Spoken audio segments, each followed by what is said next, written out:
All right, let's talk about hypoxemia, and in the book you'll find the types of hypoxemia, types of hypoxia on page 288. That's in the new book, and then in the old book you're looking at page 258. First of all, we start out by explaining that hypoxemia is low oxygen tensions in the bloodstream, and so we look at P(a)O2 and abnormally low arterial oxygen tension. P(a)O2 is defined as hypoxemia, low oxygen in the blood. We're talking really P(a)O2s of less than 80 on room air for an adult. So frequently associated with hypoxia, it's always going to be associated with hypoxia, so there's really no exceptions in that anytime there's low oxygen in the blood, then there's going to be low oxygen delivery to the tissues. The only thing is that the heart will try and compensate by speeding up the delivery of oxygen, but low oxygen in the blood will lead to low oxygen in the tissues.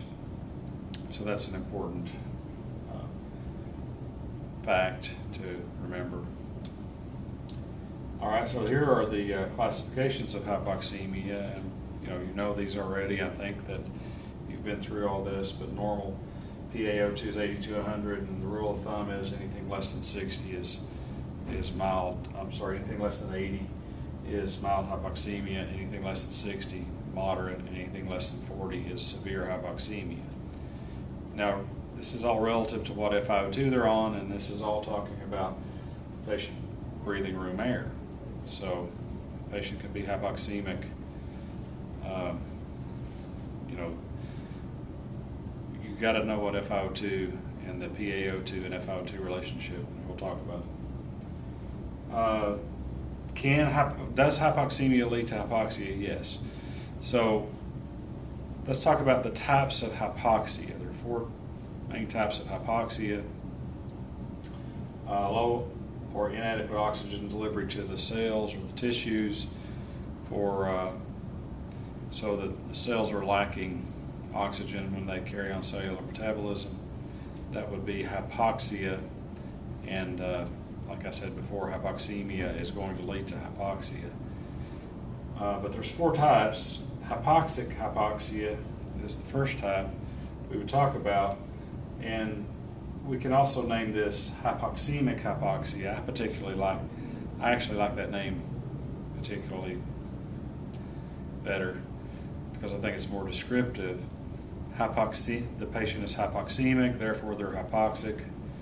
And remember that we had said that decreased oxygen, decreased P(a)O2 on room air really is saying that the lungs are not diffusing normally. So why would one have low P(a)O2?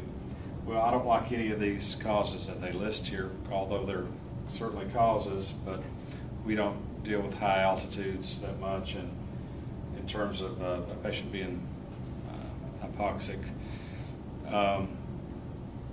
And then, yes, hypoventilation, because of the nature of it, will lead to low oxygen, and that might be the case. But low PaO2, generally speaking, is going to be caused by poor lung diffusion, some type of lung diffusion that's not lungs not diffusing oxygen well, and that's typically the cause of hypoxemic hypoxia.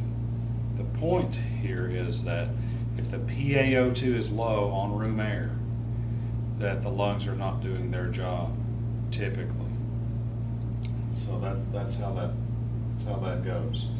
Hypoxic hypoxia, it says diffusion defect, VQ mismatch, and shunting, and we're going to talk about those as we talk about blood gases. We're going to start to identify what VQ mismatch is, and let me just go ahead and do that now. Ventilation to perfusion mismatch, or I'm calling it VQ mismatch. Ventilation is the V and the Q is the symbol for perfusion.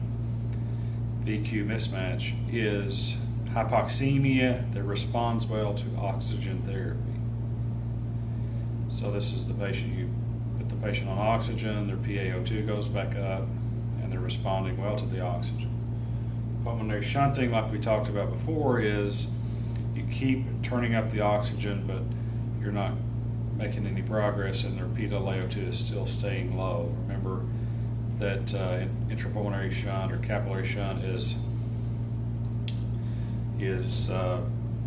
closely related with refractory hypoxemia, and refractory hypoxemia says a PaO2 of 60 or less on an FiO2 of 60 or more. Okay. More types of hypoxia. So if you go down the kind of the chain of events, one is the lungs are not putting the oxygen into the blood sufficiently. The second one, anemic hypoxia, is once they get to the bloodstream, they either don't have enough carriers of oxygen, enough red blood cells, or hemoglobin, or those hemoglobin are occupied by some other gas. So you see carbon monoxide poisoning here, or carboxyhemoglobinemia, and then methemoglobinemia as being other types of gases that might bind, gases or elements that might bind up the hemoglobin and red blood cell and not allow oxygen to ride on it. Remember that carbon monoxide has 200 times more of the affinity for hemoglobin than does oxygen, so that's an issue. So the point being is that obviously anemia, low hemoglobin, hemorrhage, all those would reduce the availability of carriers of oxygen, but abnormal substances that are on the hemoglobin would also limit the hemoglobin available. And we like oxyhemoglobin, and that's what we prefer. Okay. So the first one was oxygen is not getting to the blood. Secondly, oxygen doesn't have a place to ride, or doesn't have enough red blood cells or hemoglobin to ride on. Thirdly, let's say that the oxygen got into the bloodstream through the lungs and was able to have enough hemoglobin or red blood cells to ride, but it still has to be circulated by the heart, and the left ventricular failure would cause circulatory hypoxia, and by far the most common cause should be on here. By far the most common cause, I want to go back here, sorry. Stagnant hypoxia, put CHF right here because that's going to be the most common one. Decreased blood supply or hypoperfusion, any of those things would cause stagnant blood flow, and sometimes this type of hypoxia is actually called stagnant hypoxia.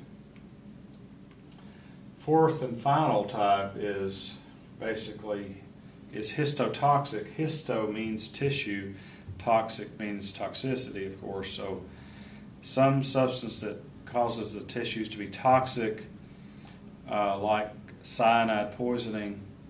So now that the oxygen is able to get through the lungs into the blood, ride on plenty of hemoglobin and be circulated, but once it reaches the tissues won't accept it because of cyanide poisoning, and so cyanide poisoning stops the ability of the tissues to take up the oxygen and use it. So those are four types of hypoxia, and they kind of talk about the pathway of oxygen as they go.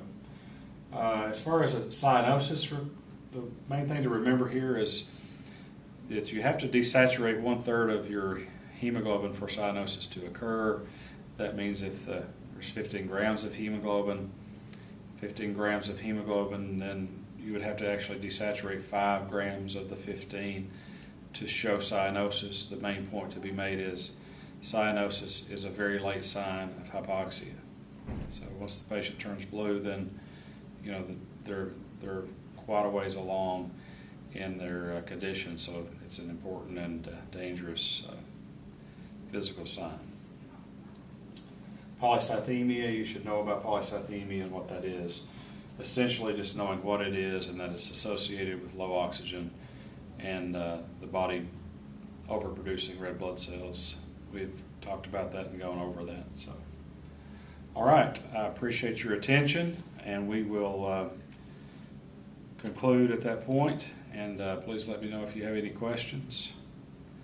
I think our next topic is going to be CO2 transport. Thank you very much.